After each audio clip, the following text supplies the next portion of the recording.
ये कहानी है अहमदाबाद की।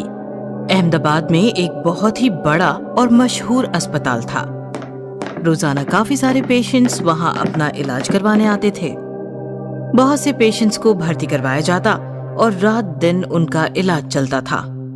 अस्पताल में एक ऐसा पेशेंट भी था जिससे ये अस्पताल बाकी अस्पतालों से अलग था। इस अस्पताल में 30 साल से कोमा में गया एक पेशेंट डॉक्टर्स की निगरानी में रखा गया था और उस पर इलाज हो रहे थे। दरअसल वो कौन था, कहां से आया था और उसे कौन भर्ती करवा के गया, इसका अस्पताल के पास कोई रिकॉर्ड ही नहीं था। ये भी एक अजीब बात थी।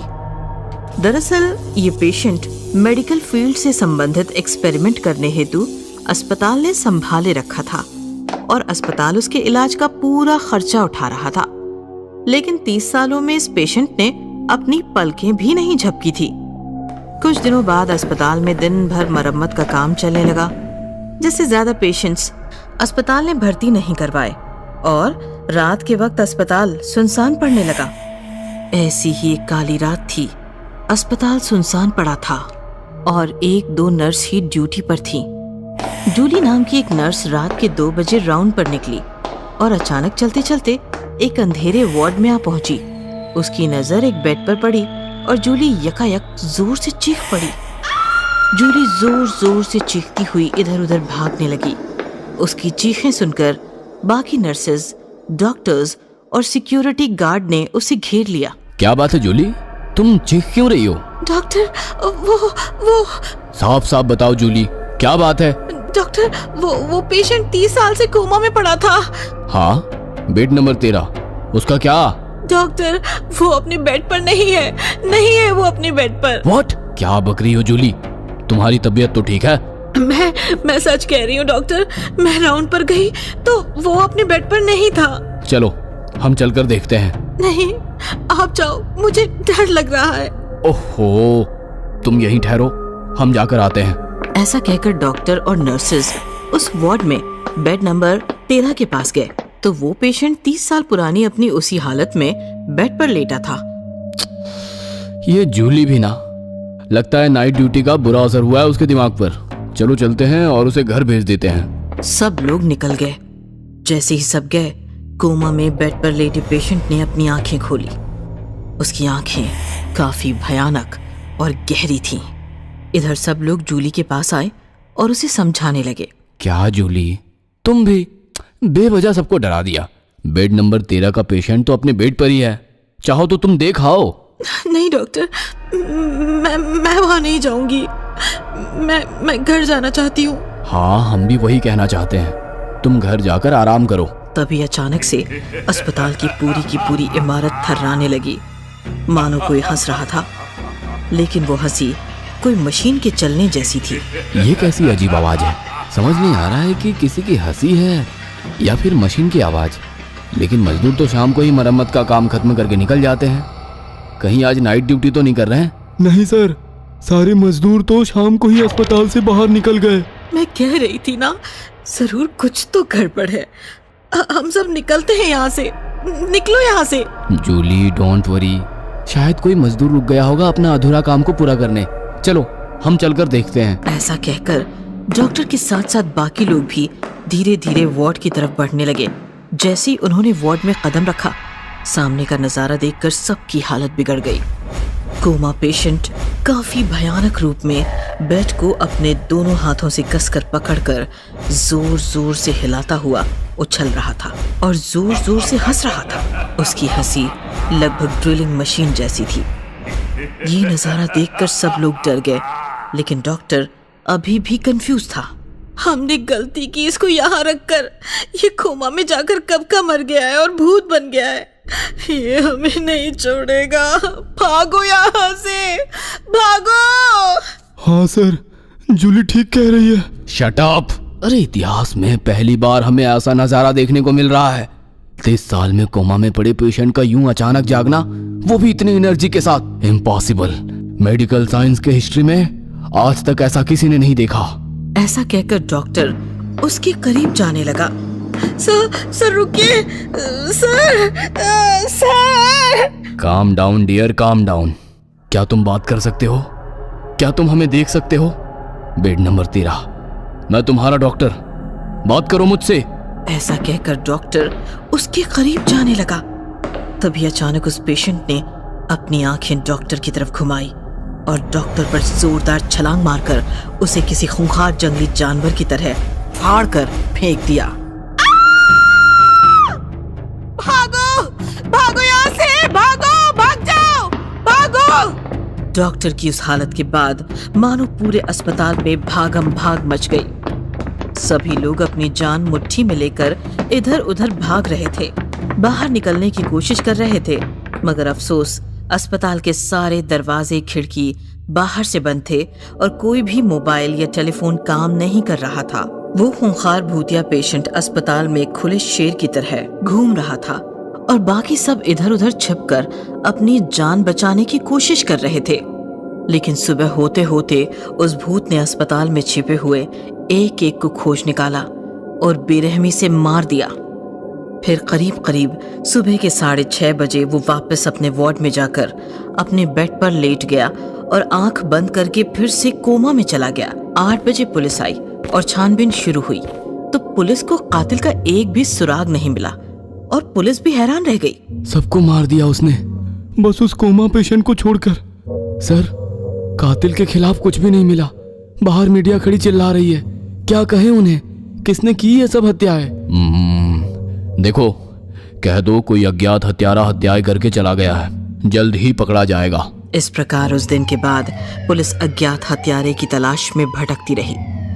अस्पताल सील करा दिया गया और बेड नंबर 13 पर लेटा हुआ वो कोमा पेशेंट भी अस्पताल के साथ साथ हमेशा हमेशा के लिए बंद हो गया और उसका राज भी उसी के साथ अस्पताल की 4 दीवारी में कैद हो गया। किसी शहर में एक हॉस्पिटल हुआ करता था। असल में ये एक भूतिया हॉस्पिटल था, जहाँ के डॉक्टर और नर्सें सभी भूत थे। वो हॉस्पिटल में आने वाले पेशेंट का इलाज करने के बहाने उन्हें ऑपरेशन थिएटर में ले जाते और फिर उन्हें मारकर उनका दिल खा जाते। आपने इन्हें हॉस्पिटल लाकर बहुत अच्छा किया। अब आप चिंता मत कीजिए, डॉक्टर साहब इनका अच्छे से इलाज करेंगे। ये कहकर वार्ड बॉय जख्मी आदमी को स्ट्रेचर पर अंदर ले गया। लेकिन कुछ समय बाद वार्ड बॉय वापस आया और बोला, माफ करना, जिस आदमी को आप लाए थे वो नहीं बच सका। लेकिन उसको तो बस पैर पर चोट आई थी। पैर पर चोट लगने से कैसे कोई मर सकता है? पता नहीं, लेकिन डॉक्टर ने उसे बचाने की पूरी कोशिश की थी। वार्ड बॉय की बात सुनकर वो दोनों आदमी वहाँ से चले गए और वार्ड बॉय अंदर ऑपरेशन थिएटर में आ गया। डॉक्टर साहब, मैंने उन आदमियों को भेज दिया है। अब हम आराम से इस आदमी को खा सकते हैं। बस ऐसे ही लोग हमारे पास इलाज के लिए आते रहे और हम उनका दिल खाकर रोज पार्टी करते रहे। बहुत महीनों तक ऐसे ही चलता रहा। फिर एक दिन मोहित नाम का आदमी अपने पिताजी को लेकर हॉस्पिटल आया। डॉक्टर साहब, मेरे पिताजी के सीने में दर्द हो रहा है, आप जल्दी से इनका इलाज कर दीजिए। लगता है इनका जल्द से जल्द ऑपरेशन करना पड़ेगा। ऑपरेशन? लेकिन इनके सीने में तो मामूली सा दर्द है। सीने का कोई भी दर्द मामूली नहीं होता। आप यहीं इंतजार कीजिए, मैं अभी इन्हें ऑपरेशन थिएटर ले जाकर इनका इलाज करता हूँ। वार्ड बॉय और डॉक्टर मोहित के पिताजी को ऑपरेशन थिएटर ले गए। फिर कुछ देर बाद डॉक्टर और वार्ड बॉय मोहित के पास आए और बोले, माफ कीजिएगा, हम आपके पिताजी को नहीं बचा सके। क्या? लेकिन उन्हें तो मामूली सा दर्द था। मैंने आपसे पहले भी कहा था, सीने का कोई भी दर्द मामूली नहीं होता। मोहित अपने पिताजी की लाश लेकर घर लौट आया, लेकिन उसे डॉक्टर की बात कुछ हजम नहीं हो रही थी। दाल में जरूर कुछ काला है। मेरे पिताजी ऐसे नहीं मर सकते। मैं इस रहस्य का पता लगाकर ही रहूंगा। ये सोचकर वो अगले दिन हॉस्पिटल पहुंचा और चुपके से ऑपरेशन थिएटर में छुप गया। अब देखता हूँ ये डॉक्टर कैसे ऑपरेशन करता है। कुछ देर बाद डॉक्टर, नर्सेज और वार्ड बॉय एक पेशेंट के साथ ऑपरेशन थिएटर में आए। चलो इसका इलाज शुरू करते हैं। डॉक्टर के ऐसा कहते ही सभी अपने भूतिया रूप में आ गए। ये देखकर मोहित डर से कांपने लगा। ये सब तो भूत है। चलो जल्दी से इसका दिल निकालते हैं। मजा आ गया। मुझे इंसानों का दिल बहुत स्वादिष्ट लगता है। थोड़ा हमें भी खिलाइए डॉक्टर साहब। लो तुम भी खाओ और तुम भी लो। भूतों को इंसानी दिल खाते देख मोहित को उल्टी आ गई और भूतों ने उसे देख लिया।